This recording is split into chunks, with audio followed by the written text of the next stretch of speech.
दोस्तों, आज मैं आप सबों को एक बहुत ही मज़ेदार कहानी बताने जा रही हूँ, जिसका नाम है चालाक शेर। एक जंगल में एक चालाक शेर रहता था। वह प्रतिदिन शिकार करके थक चुका था, वह बूढ़ा हो चुका था। इसलिए वह एक दिन सोचता है कि क्यों ना मैं जंगल के सारे जानवरों को एक साथ बैठा कर मीटिंग करूं। अब मुझे चालाकी से ही भोजन करना पड़ेगा। और वो सारे जानवरों को बुला लाया। मीटिंग में वो कहने लगा कि दोस्तों, अब मैं तुम लोगों का शिकार नहीं करूंगा। अब मैं बूढ़ा हो चुका हूँ, इसलिए तुम लोग फ्री से जंगल में रहो। लेकिन तुम लोग से एक आग्रह है, तुम लोग अब प्रतिदिन मुझे अपने घर में भोजन बनाकर और एक एक करके मुझे अपने गुफा में भोजन पहुंचाया करो।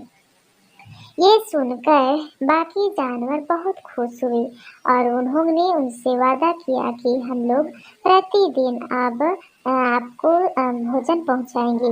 इसी तरह एक एक करके सारे जानवर उसको पहुंचाने लगे और फिर वो शेर उसका एक एक करके शिकार करने लगा।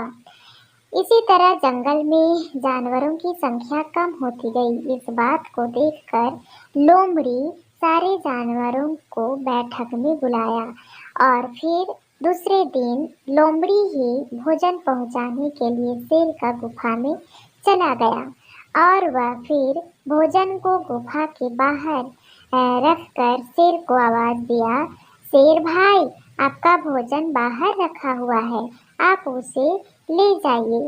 इतने में शेर ने आवाज दिया कि तुम भोजन लेकर अंदर आओ।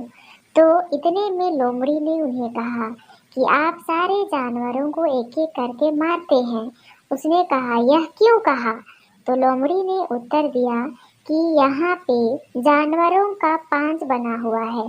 जानवर अंदर भोजन लेके तो जाते हैं, परंतु उनका आने का पांच नहीं है। इसका मतलब यह है कि आप प्रत्येक दिन जानवरों को मारकर खा जाते हैं। ये बात सुनकर शेर अचंभित हो गया और लोमड़ी ने यह बता दिया कि सारे जानवरों को आपकी चालाकी पता चल चुका है। और फिर सारे जानवर वहां से भाग निकले।